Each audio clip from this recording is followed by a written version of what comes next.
Here's a gift, $2,000. After giving birth, my husband and I returned to his family home, and his mother handed us an envelope supposedly containing $2,000 as a baby gift. After checking the contents, I threw the envelope into the trash. This was the final straw after enduring daily disparagement from my mother-in-law and senior employees. What are you doing? Apologize to my mom. I sternly told my flustered husband. Can you say the same thing after seeing this? Upon checking the contents of the envelope, my husband glared at his mother with an anger I'd never seen before. This moment led my husband to make a crucial decision. My name is Alice Ketcher, 28 years old. I married Harrison through an arranged marriage. Harrison, 2 years older than me, is the eldest son of a patisserie and was strictly raised to be the heir. He is a very gentle and kind person. From the first time we met, I was drawn to his kindness. I want to share the beauty and delicate taste of my pastries with the world. Will you help me make this dream come true? Harrison said this and gave me a pastry that he made in my image instead of an engagement ring. As I shed tears of joy, Harrison continued. When we get married, you will work at our shop. Also, you'll live with my parents in their home, is that all right? Living with his parents was a condition of our marriage. Marrying an heir comes with its challenges, but with Harrison by my side, I was sure I could handle it. I accepted his proposal, and we became husband and wife. As promised, after the wedding, we started living with my in-laws in the house that also serves as the patisserie. Alice, since you've married into this family, you must be prepared. Behave appropriately as a wife. Yes. On the day I stepped into my husband's family home, my mother-in-law immediately hit me with strict words.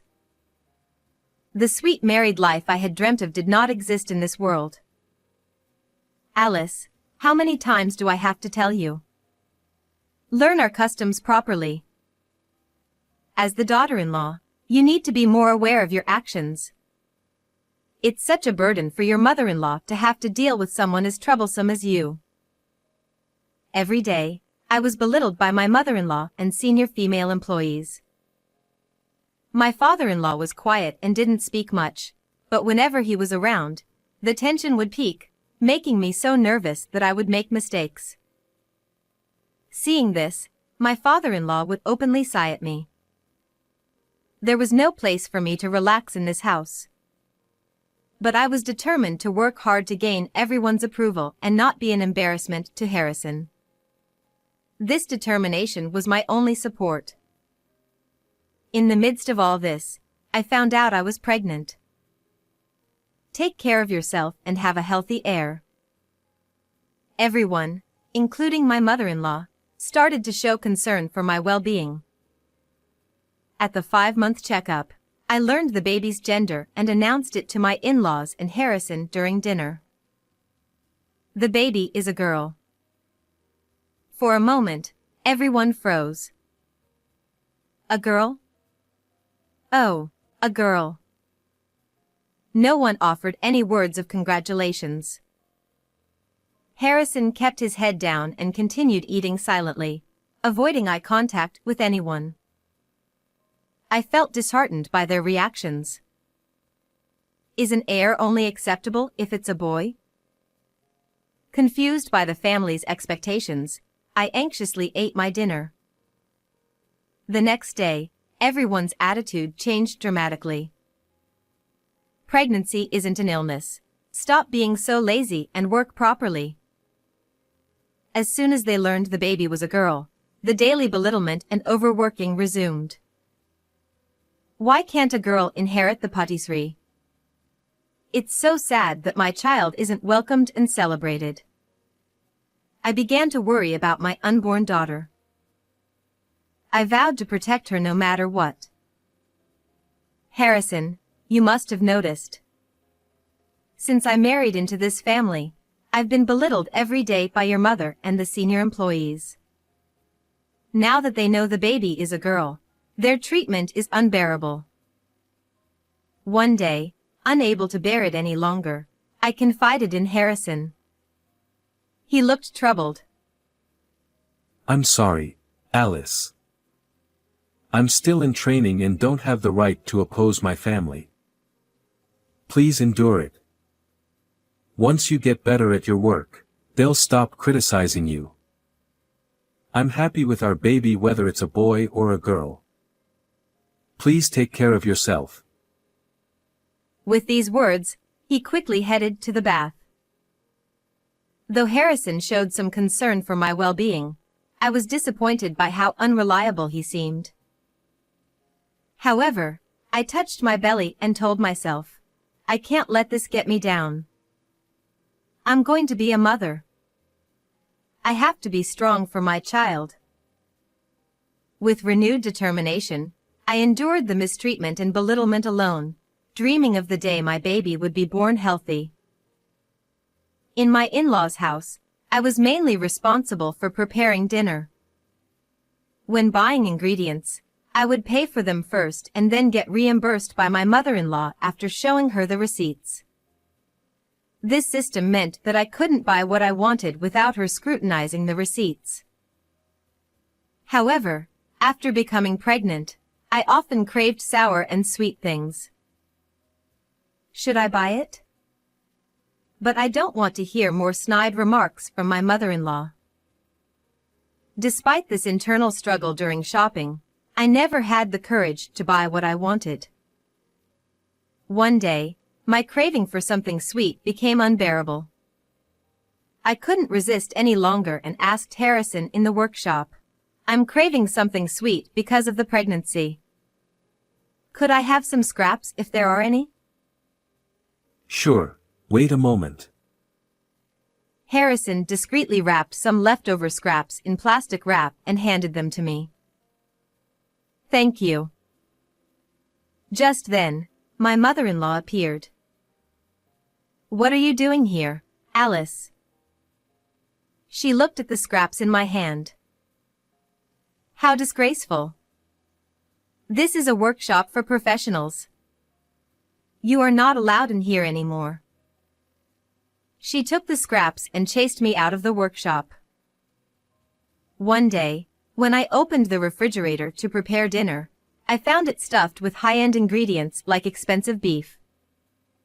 I asked my mother-in-law for permission to use them. Can I use the food in the fridge? What are you talking about? Those are for Cindy, who's coming back the day after tomorrow. Don't touch them. Cindy is Harrison's sister, who married a farmer. She was 3 months pregnant and returning home because of severe morning sickness. 3 months pregnant and returning home? At 7 months pregnant, I've been told, pregnancy isn't an illness. Despite my feelings, thinking about it only made me more miserable. I pulled myself together and prepared dinner with other ingredients. When Cindy came home, my mother-in-law was in high spirits all day. Having opposed Cindy's marriage to a farmer, my mother-in-law was overjoyed to have Cindy back home. I'll make dinner today, Alice. Why don't you go for a walk and relax?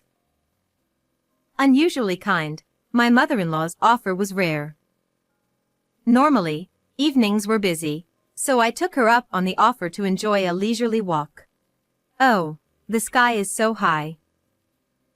Looking up at the sky for the first time in a while, it was a calming red, enveloping me in warmth. As I placed my hand on my belly, I felt the baby move.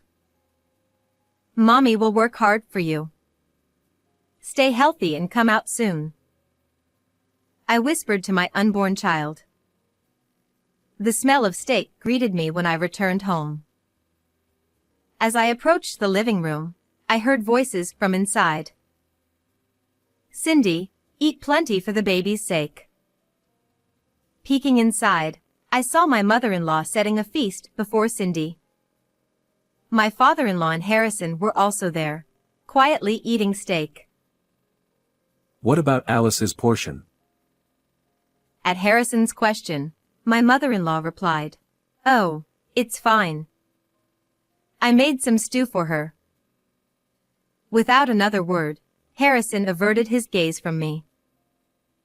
So there's no steak for me. Unable to bear it any longer, I quietly retreated to our room. Even though I'm pregnant like Cindy, no one tells me to eat plenty. Instead, I'm excluded. The realization of being treated so unfairly overwhelmed me, and I couldn't stop the tears. Why do I have to endure such treatment? No one in this house welcomes me or my baby. I wish I could just leave this place. Tears streamed down my face uncontrollably. After a while, Harrison came over with a cold steak. I brought my portion secretly. It's cold, though. I'm sorry for making you feel even worse because of my sister's visit. Harrison apologized with a genuinely remorseful look. I wish I could be more assertive. I'm not good with Mom or Sis. Mom had a tough time being harassed by my grandmother, so she probably thinks this is how in-law relationships should be. Sis has disliked me since childhood because I was the pampered eldest son, and she would always be mean to me behind the scenes. Both of them are strong-willed and troublesome, so honestly, I don't want to be involved with them. His family's issues were none of my concern. Even though he apologized, I realized that he wouldn't protect me or our child in the future. His unreliability made me feel even more miserable. Urged by him to eat the steak, I had no appetite, but I forced myself to eat the cold steak for the sake of the baby. Despite the steak being high quality, I couldn't taste anything. Mechanically chewing, I somehow managed to swallow it. Life after Cindy returned was particularly hard on me as a pregnant woman. "Alice, fetch this for me." Despite my large belly, she made me do chores. Cindy should rest until her morning sickness subsides. Meanwhile, Cindy lounged around all day, pampered by her family. We were both pregnant, but my belly was much bigger. It was unfair. I had no choice but to endure it quietly for now. Alice, I bought some pudding for you.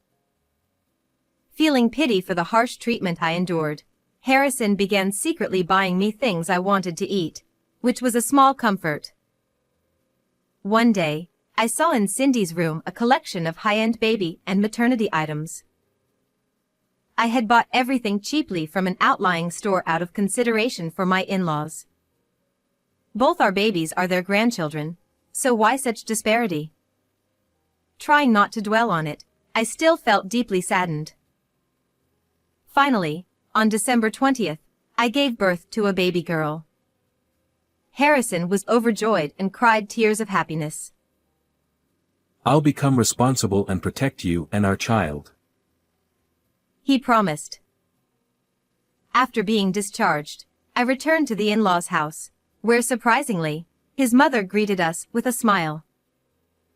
"Let me hold her."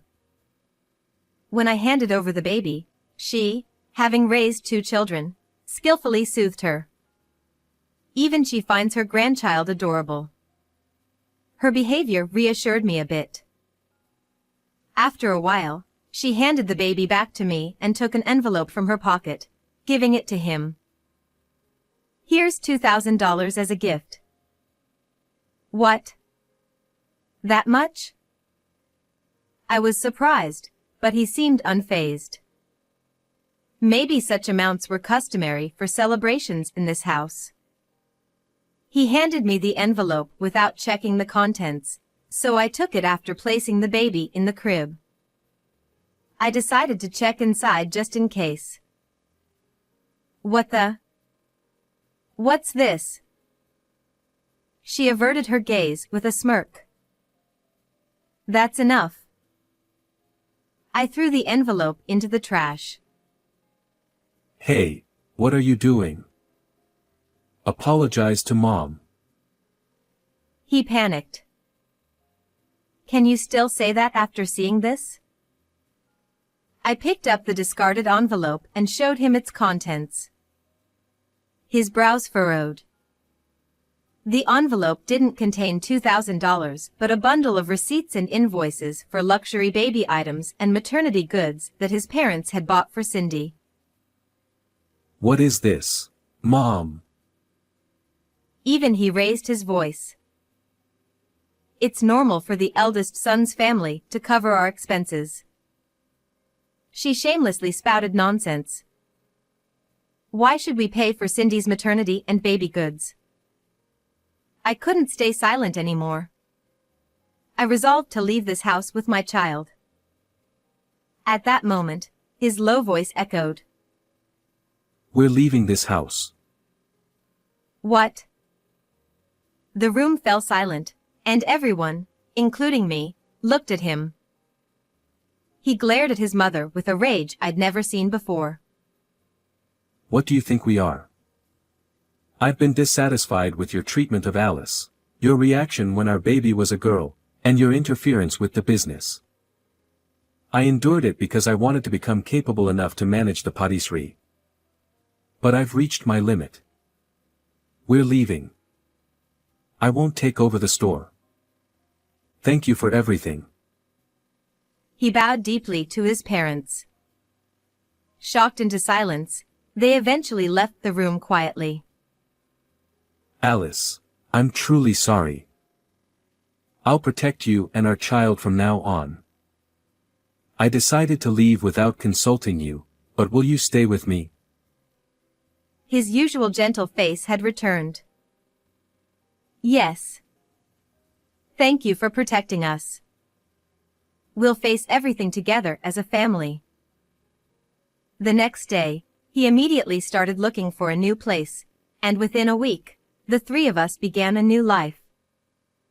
The new apartment was small, but it was a peaceful and happy space for me. Eat well and rest whenever you can. And surprisingly, the new place was just a 5-minute walk from my parents' house. Harrison is wonderful. It's rare for someone to admit their weaknesses and ask for help. According to my mother, he had explained and apologized to my parents that night, asking for their support. Always rely on us. We're thrilled to have you close by. Her kindness brought me to tears. Meanwhile, his mother sometimes asked him to bring the baby to visit, but he only sent photos. After discussing it, we decided it was best to keep some distance from his parents for a while, and we kept our new address secret. Thanks to that, we had peaceful days. Alice, we're running out of diapers. I'll go buy some. He actively helped with chores and childcare, and we cherished our modest happiness every day. I want to start a business. One day, he told me this. Drawn to the allure of sweets since childhood, he hadn't given up on working with them, even after giving up on inheriting the family business. He still dreamed of sharing the beauty and delicate taste of sweets with the world. He decided to start an online sweets company. Inspired by him, I also wanted to help fulfill his dream. Utilizing my brief experience with the in-laws bakery, I brainstormed ideas while managing housework and childcare. Look at the pretty sweets Daddy made. One day, he showed our child his sweets. Although our baby couldn't eat them, they were mesmerized by the gentle colors and giggled excitedly. Seeing this, I had an idea. How about making sweets that even babies can eat? Envisioning the baby's smile, I shared the idea with him. That's a great idea. He embraced the concept. We focused on developing baby-friendly sweets using natural sweetness from ingredients like yams, without sugar or artificial colors, showcasing the ingredients' natural hues. Within 3 months, we created the envisioned product. Initially, we placed it in a friend's patisserie to gauge customer reactions, and it was surprisingly well received, praised as perfect for birthday parties. Encouraged, we began selling online, and it quickly became a hit. Featured in the media, our company grew steadily. As the business flourished, we were fully occupied with childcare and work, but by the time our daughter turned 2, the company had stabilized, generating consistent income. With more stability, I began thinking about his family. After we left, Cindy developed preeclampsia and was hospitalized. Her unhealthy diet of high-calorie foods and lack of exercise likely contributed. Though she had a difficult pregnancy, she gave birth to a healthy baby boy, which must have relieved everyone. Unfortunately, his family's patisserie struggled without him and eventually closed. What happened to your parents after closing the shop? I asked him. They were living modestly on their pension. Though I had few fond memories, they had raised him. 2 years had passed since we left the in-laws' house, and as my anger subsided, I discussed with him the idea of giving them $2,000 each as a birthday present. This amount came from what his mother had mentioned as a birth gift. I wasn't sure if she remembered, but if she did, I hoped it would prompt her to reflect. Later, we received a call informing us that the money had arrived, and they were very pleased. While we weren't ready to visit yet, I believed time would heal things. As long as we lived with dignity, things would eventually improve. Parenting was still challenging, but with the support of my parents, I could work on our confectionery business with him. Mom, is this my candy? Yes, Daisy. Aren't the petals beautiful? Do you like it? Delicious. I'm happy. She put her hands on her cheeks, showing a very happy expression. This was a candy we developed for 1-year-olds that melts in the mouth without chewing. It was shaped like the petals of the flower daisy, after our daughter's name. I hoped this candy would bring smiles to everyone, just like our daughter does. Mommy say, "Ah," for me. She placed the candy in my mouth, and its gentle sweetness melted away. I love your face when you eat candy, Mommy. I wished that such happy moments would come to people worldwide as they enjoyed our sweets. How did you enjoy today's story? Please don't forget to subscribe to our channel. See you in the next video.